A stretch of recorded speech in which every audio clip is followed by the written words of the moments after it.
Loving God means keeping His commandments. My friends in Jesus Christ, we have studied in the previous class till Matthew chapter 5 verse 1 and 2. We have seen in chapter 5 verse 1, when Jesus saw the crowds, He went up on a mountainside.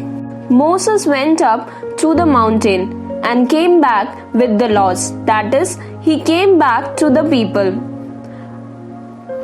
But here it is different. Here Jesus went up to the mountain because it is difficult to obey the laws. So, those who want to obey come. Then the disciples who want to obey follow Jesus on the mountain. Jesus is also telling us, come, those who want to obey. Jesus is also showing us a way how to obey all His commandments.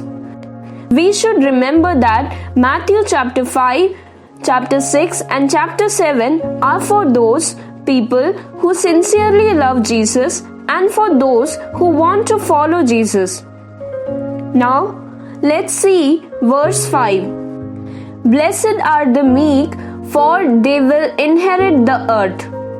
This is very important. Here, we should understand what the Lord wants us to tell. Inside our heart, there is an arrogant man who is hiding, the one who always reacts to everything. If anyone asks how we got this, it is because of our old behavior. We know that God created everything, but if anyone is against or react to God's work, then it is due to their old behavior. It is Satan's behavior. For example, in Isaiah chapter 14 verse 12 to 15, we can see how an angel became the devil. It is written that how Satan said, I will make myself like the Most High. God gave a position to an angel, but that angel said, I want to be God. This is arrogance. This same behavior we can see when the devil came to Eve in the Garden of Eden. The devil said, when you eat this fruit, you will be like God. God has not created them to be God. God created them as man. So, man should be man only. And man should not try to become God. But within us, we have one who is against everything and who tries to destroy everything. This is a sin. We know that man misused God-given freedom, and that by forcing from the devil, and thus it was the first sin. Result was that man lost his holiness, and thus the whole mankind came under sin, and thus sin is passing to generations. Jesus came to save and redeem the mankind. Jesus was crucified, and He said in Matthew chapter 11 verse 29, take my yoke upon you and learn from me, for I am gentle and humble in heart. My dear friends, from this background we should understand, blessed are the meek, for they will inherit the earth. Suppose a bus is full of people and only 2 seats are empty, but there are 25 passengers to enter the bus. Usually, one who quickly enters and sits on the seat are the one who gets the seat. As people say, if you sit idle, you will not get that seat. So here exactly the meek are not inheriting anything. But Jesus said, blessed are the meek, for they will inherit the earth. How it is possible? Let's see an example. We can see in Genesis about the patriarch Abraham. God called Abraham from Ur of Chaldeans and said he will inherit Canaan. But Abraham never got Canaan. He died at the age of 175. When he was dying, he had only the cave of Machpelah where he buried his wife Sarah. He purchased that burial site from the Hittites. But we should understand that after so many ages later, we still remember Abraham, and he has got a high position in the Holy Scriptures. This is how one inherits the earth. We should understand that we can get wealth and positions by fighting, but it is not necessary. Our children later will remember us. However, if one will avoid fighting, then we will inherit the earth. That is, we should destroy our reactive behavior and then sit silently. In Sirach chapter 2 verse 4 and 5, it is written, "Accept whatever happens to you. Even if you suffer humiliation, be patient. Gold is tested by fire, and human character is tested in the furnace of humiliation." This verse is easy to say, but this is difficult. Even if you suffer humiliation, be patient. That is, accept whatever happens to you, and that is why God's word says, "Blessed are the meek," which means do not fight. Then we will think, what if someone will come to us and will fight? Then what should we do? An example of this we can see in the book of Numbers. Moses' sister Miriam was a prophetess, but she came to Moses and spoke against Moses. In Numbers chapter 12 verse 2 and 3, it says, "Has the Lord spoken only through Moses?" They asked. "Hasn't he also spoken through us?" And the Lord heard this. Now Moses was a very humble man, more humble than anyone else on the face of the earth. Similarly, in chapter 16, we can see Korah, Dathan, and Abiram. They came to Moses and said, "The Lord is with them. Why then do you set yourselves above the Lord's assembly?" They came as a group to oppose Moses. Then do you know what Moses did? It is written, he fell on his face, which means he is not interested in fighting. He has God. We can see in the Bible that only 2 or 3 lines are written about Miriam, while paragraphs and chapters are written about Moses. No one remembers Miriam, Korah, Dathan, and Abiram, whereas everyone still remembers Moses. Thus, blessed are the meek, for they will inherit the earth. That is why, even if you suffer humiliation, be patient. It is difficult. Ask God and pray that God should remove all our behavior of fighting with others, hatred, and revenge, especially from families. Next verse 6 says, "Blessed are those who hunger and thirst for righteousness, for they will be filled."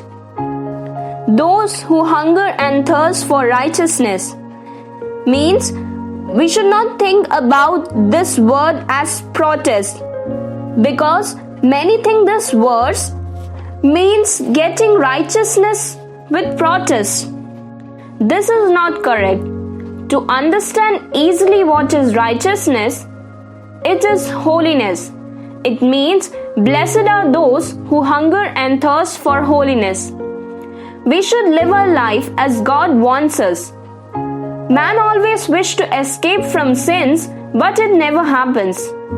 We should think how much a man wants to escape from sins. If one really desires to escape from sins, then this is hunger and thirst for holiness. My dear friends, we should understand that one can escape from sins, because In Matthew chapter 1 verse 21, it says, "He will save his people from their sins." This is word, and word is true. So man can escape from sins. But if one can't escape from sins, then it has many reasons. One reason is that one has not a proper thirst for holiness. And that is why Jesus says in John chapter 7 verse 37, "Let anyone who is thirsty come to me and drink." It means the way of living what heaven wants from us. God wants from each and every one of us a way of life that is righteousness and holiness. Do you know why one fasts for 21 days and reads Bible for 3 months? For getting a job, to get married, to get a child, to sell his land or property. But no one tries to remove from them anger, hatred, revenge, or jealous. Who fasted for 21 days to remove from them hatred, or who fasted to have a holy life? We have a thirst to fulfill our own needs, but if we prayed that, "Lord, please change my behavior," then your behavior will surely change. If we read the Bible for 3 months, then automatically we will get the habit to read the Bible.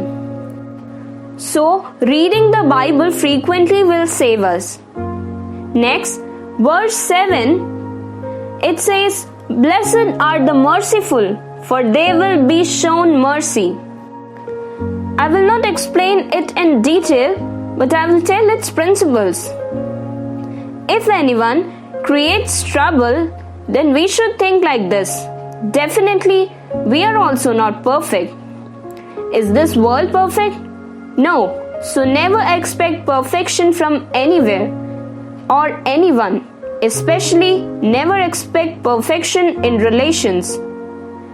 My dear friends, we should be merciful to everyone. Jesus Christ is only perfect, and the rest, all of us, are not perfect. We know that Joseph and Mary were saints, and yes, they were not God. Jesus, who is God, stayed 30 years with them and obeyed them. No one is perfect. That is why Jesus said, "Blessed are the merciful, for they will be shown mercy." If a man harshly behaves with his wife, then when that man goes to his work, he will get the same treatment, because with the measure you use, it will be measured to you. We should understand that we can desire to have perfection in business, but we should not desire it in our family. When you are at work, you should reach the office at 9 a.m. These all happens at office. It never can happen at home. Next verse 8 says, "Blessed are the pure in heart, for they will see God." We should understand pure in heart in 2 meanings. It is not pure consciousness.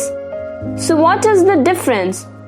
See, for example, we did 100 mistakes and we accepted all these mistakes in front of God, and God forgives us. To pure our heart, it means we should clean our thoughts. Another meaning for it will be integrity, which means we should remain same inside out. This is pure in heart. That is, what a man is inside, he is also should be outside. That is, what a man is inside, he is also the same outside. What is the opposite of pure in heart? Hypocrisy.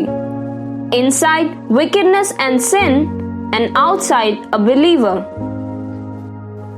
So, we should put God first in our hearts. That is pure in heart, which means only God has first preference in our hearts. This is pure in heart. We have given first place in our heart to God. Then in every situation and in every circumstances, in every person, we will see God. If someone will hurt us, then we should see and search God in them. We should search God in everywhere and in every situation, which means nothing can happen without God's knowledge. With this, I will wind up this class. We will meet in the next class.